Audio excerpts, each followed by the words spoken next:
Hello, this is Gabriel from TruPixl, and today we are going to see how simple it is to model and edit in Cinema 4D just by using primitives and these three buttons over here.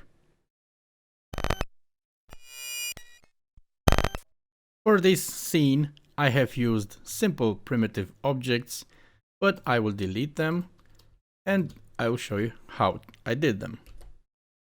Let's start from scratch. As we have learned in our previous episode, the original condition of an object that we bring into our scene is not fully editable. To do that, we need to make it editable by clicking this button over here. Let us create another cube, just like the one we already brought into the scene, and leave it in the original state. And let's see what is the difference between them. I will make the original cube white and the editable cube blue. Let's see now, what can I do with the original cube in the non-editable state? I can only adjust the parameters for the small dots that we have learned before, sizes, scale it, and that's about it. But I cannot deform it as I want further on. If I'm now clicking on the new cube that I made editable, we notice that we don't have those small yellow dots anymore. This means we can now do whatever we want with it. Let us now focus on these three buttons here. We have learned in the user interface video that these three buttons are the modeling for the points. This means they will let us select and edit the points. This button will let us select the lines or the edges of an object and edit it. And this button lets us select the faces of an object and edit it. Just by using the basic control buttons and selecting what we want to manipulate on our object, we notice that each face or point or edge we select takes the axis to let us move it or rotate it as we want. Let's select the face of this cube and move it. We can see it moves individually. It will not scale the entire object like the original. This way, we can adjust any element of our object as we prefer. Let's try to change into the dots selection. Let's take the select tool.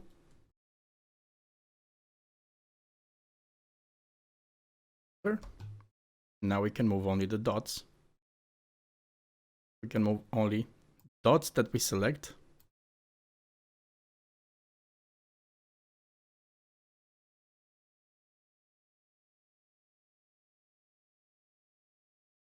And now it is fully editable. One more thing that we will notice is that the three buttons that lets us select the points, the edges, and the faces will not work on an original object.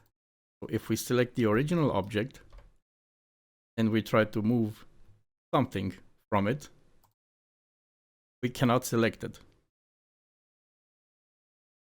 Let us now create some simple objects and use other primitives just to see how these buttons affect our objects.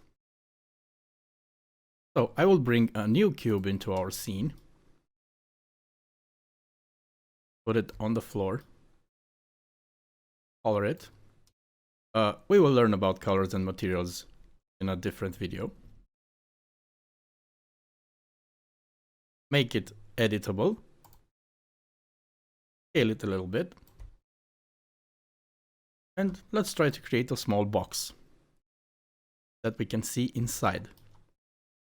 For that, I will have to select the face polygon selection. Click on the face I want to delete. And now I can see inside.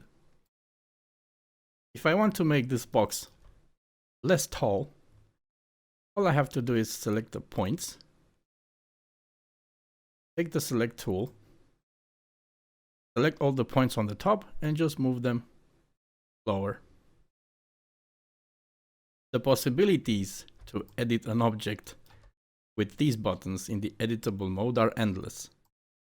I can fool around and rotate and have all kinds of different effects on our object. Let's now create a new cube and build a ramp for this box. We try to make it the same scale, move it a bit. At first, in the original state, we can adjust the height because we still can. And when we are sure object is ready to make it editable, we make it editable, select the point selection,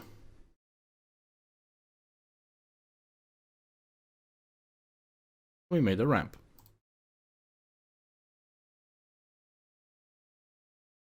Let's now take a cylinder and see what we can do with it. Along the basic edit options that we have when it is still original, we will convert it. And now the selection of the dots will show us the entire collection of dots on the object. And only by applying the mouse over them, we can see the faces we can select. Let's create that plate from it that we have seen in the beginning of the video. We will select the points, selection tool, select all the points on the top, bring it down. And now we want to have an empty plate. If we delete the points, we lose it. So I'm going to undo this. I'm going to select the faces. We switch to the round selection. And we select only the faces that we want to delete. Then we delete.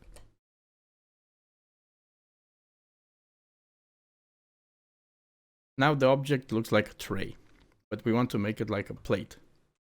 For this, I will go into a different port view from the side. I will pan and get closer to the object just so I can see better what I'm doing. I will select all the points from the bottom.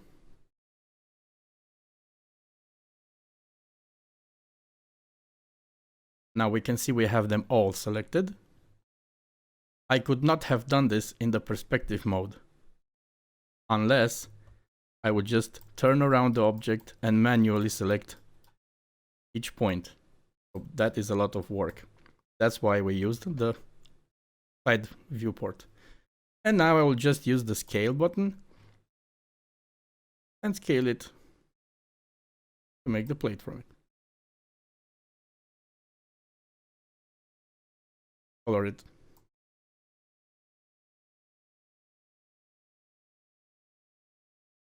So there.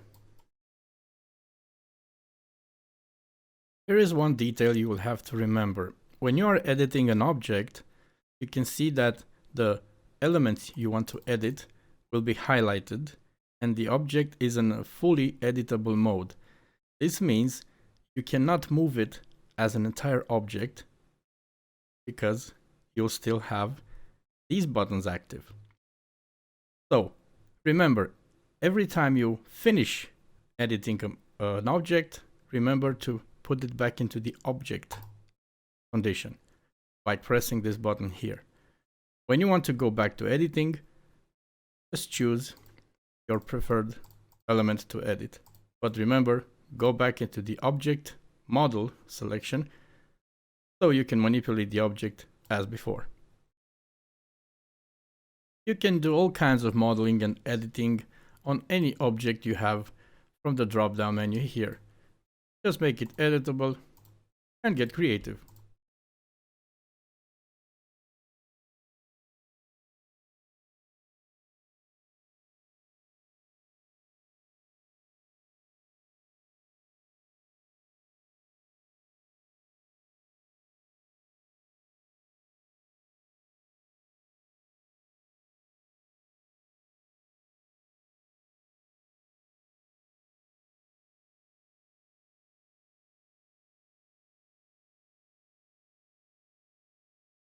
This concludes our today's practice on simple editing and modeling of objects in Cinema 4D. For more cool stuff, make sure you follow my next videos to see what's up.